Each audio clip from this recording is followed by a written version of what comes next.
I'm a big believer that eBay is one of the greatest things to come from the internet age. I mean, there's always so much interesting and off-the-wall stuff for sale. And besides, where else am I going to get my Soviet military surplus or fusion laser optics?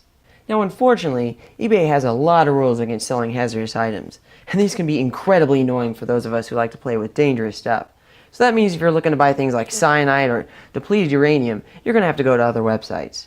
In terms of lasers, eBay bans the sale of handheld lasers stronger than 5 milliwatts.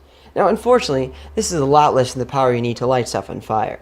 Now, this also happens to be the federal limit in the United States for the sale and import of handheld lasers.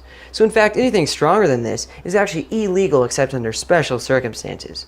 But honestly, this isn't even that horrible of a rule because anything stronger than 5 milliwatts can do permanent damage to your eyes faster than you can blink. Now, the thing is, overseas sellers obviously don't care about our laws, but they still do have to follow eBay's guidelines. But it turns out they actually found a very easy way around these. All they have to do is say that their lasers are eye safe, then they can continue to pump out blinding lasers to kids all over the world. Because what could possibly go wrong there? I went on eBay and bought 2 blue laser kits for about $50 a piece. Now I know what you're thinking. Why on earth would I show myself breaking federal law on video? Well, I didn't break the law. The listings explicitly stated that the power output was under 5 milliwatts. I paid money for 2 low-powered legal lasers and nothing else. And to top it off, I actually found US sellers for these kits. So in the event that they turn out overpowered, it shifts the blame to them because it's not illegal for me to just own a high-powered laser. Here I've opened up the boxes to see what's inside. Now the lasers themselves are different styles, but the kits are essentially identical. They come with some lithium-ion batteries, a charger, and some diffraction gratings.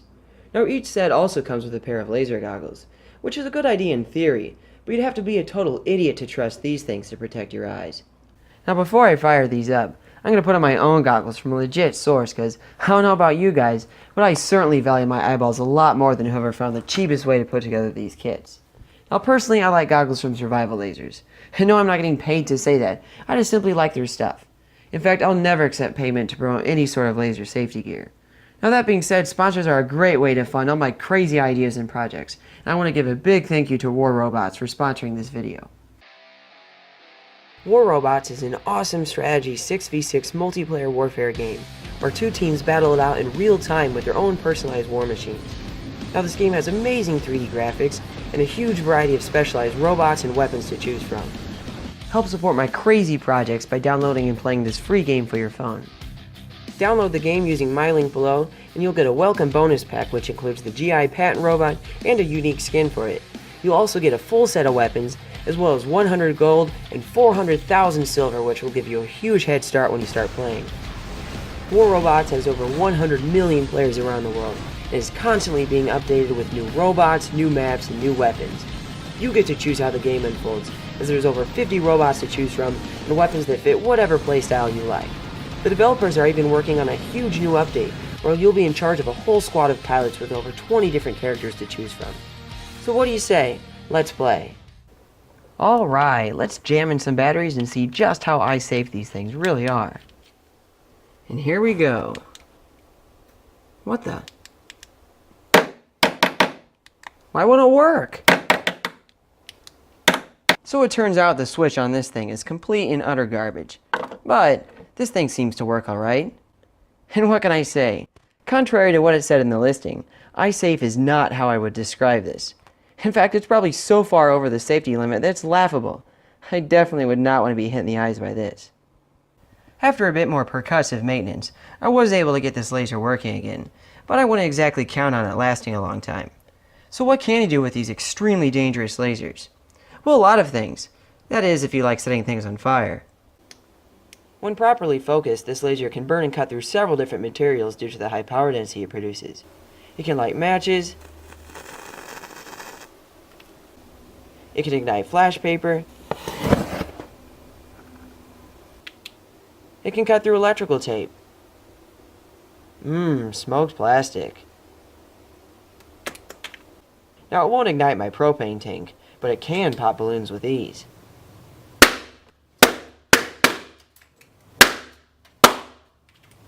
That was pretty fun. They can also burn your frickin' eyes out with ease. Nowadays, a lot of people get eye injuries from lasers that turned out way stronger than advertised. In fact, we should measure just how strong these lasers really are. Here I have this really nice Pronto laser power meter by Gentech EO. Now it's going to tell me exactly how strong these lasers are. And here we go. So well over a watt there, 1.5 watts actually. Yeah, so it's literally hundreds of times stronger than advertised. Let's check out this other one here.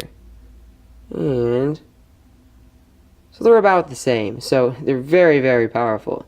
Now, if these things were in a lab, they'd have to be bolted to a table in a locked room, and you'd need hours of laser safety training before even coming near them. So these things are definitely not toys.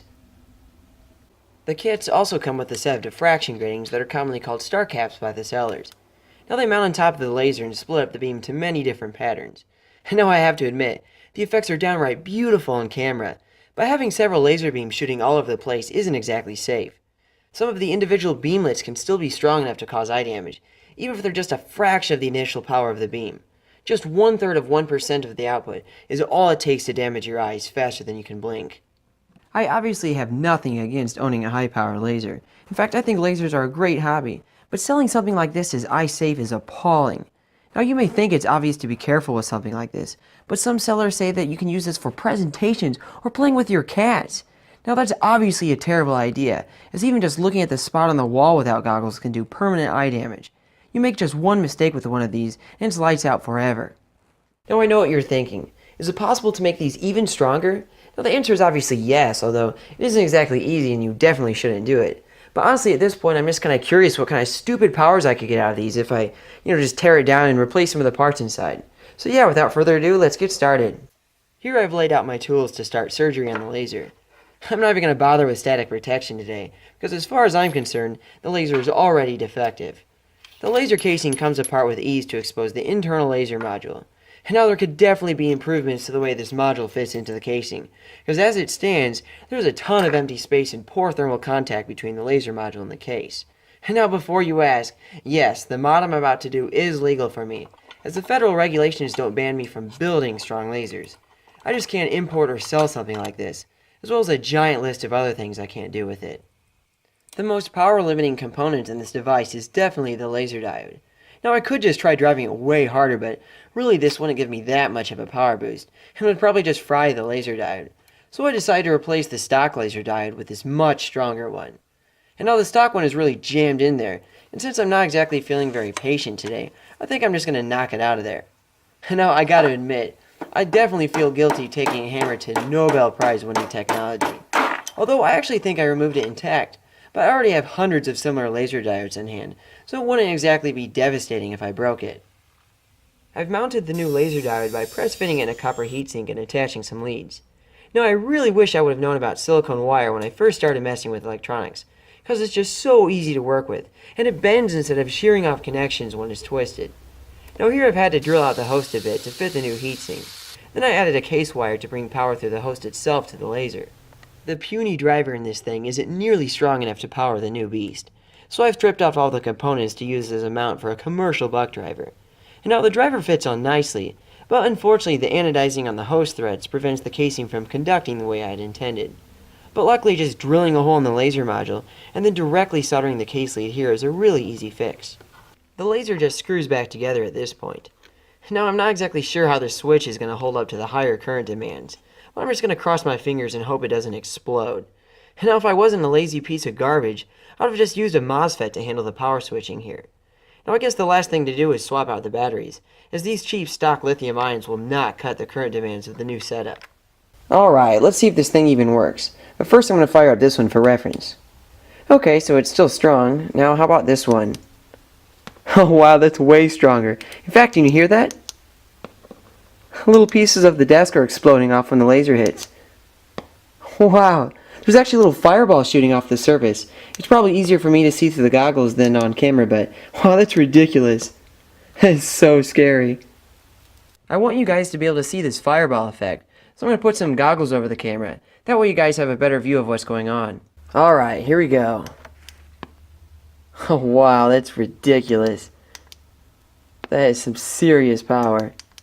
It just forms a plasma on the surface like nothing. Wow. It's amazing that a laser of this power can be built into a handheld device. That's so cool. Now I feel like the camera just isn't doing a great job at showing how much stronger this thing is now. So I'm going to put it on the laser power meter. Alrighty, so it's okay, so it's over 5 watts, about 5.5 watts. So it's actually several times stronger than what it was originally. Now it's funny because I actually built this thing to be quite a bit stronger than this. I was actually wanting 8 watts. But I guess the driver and battery combination just can't quite get that laser diode to its full power. Well, I guess now the only tests that are left are to see what it can burn and destroy. So here's a CD case. Oh wow, that's so fast. My goodness. It cuts right through it like butter. Let's see how fast it'll cut holes through cardboard. Or light it on fire, that works too. Let's try it against a plastic cup. Oh wow, keeps lighting on fire. Okay, this is awesome.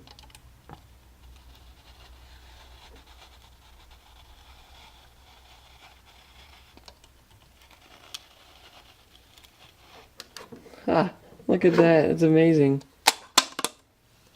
Wow. Alright, here I'm going to try letting it match the hard way. So, I'm going to point it here at the match stick, not the actual match head there, and try to get that to catch on fire.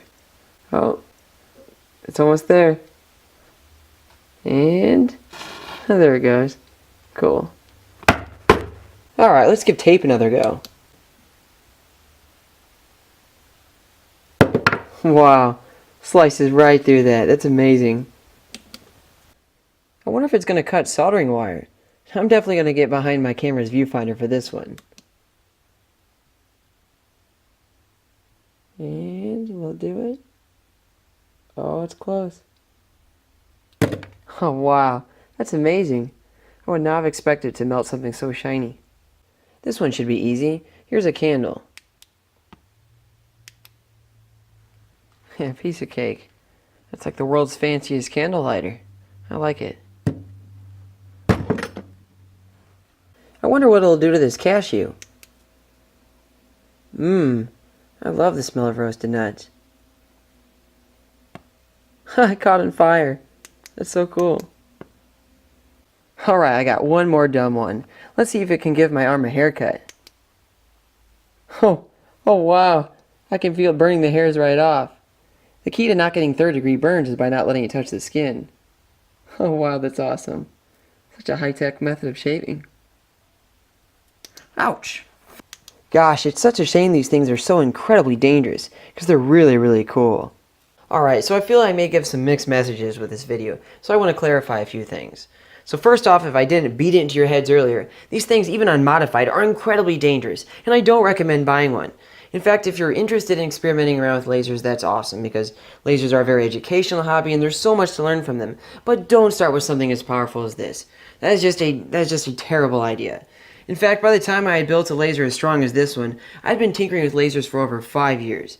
And granted, the technology wasn't available to me when I started this hobby, but I'm really, really thankful that I had all this time to learn about laser safety and just the basics of handling lasers before I ever messed with something so extreme. Alright, before I end this video, I gotta give you guys a tour of my new shop.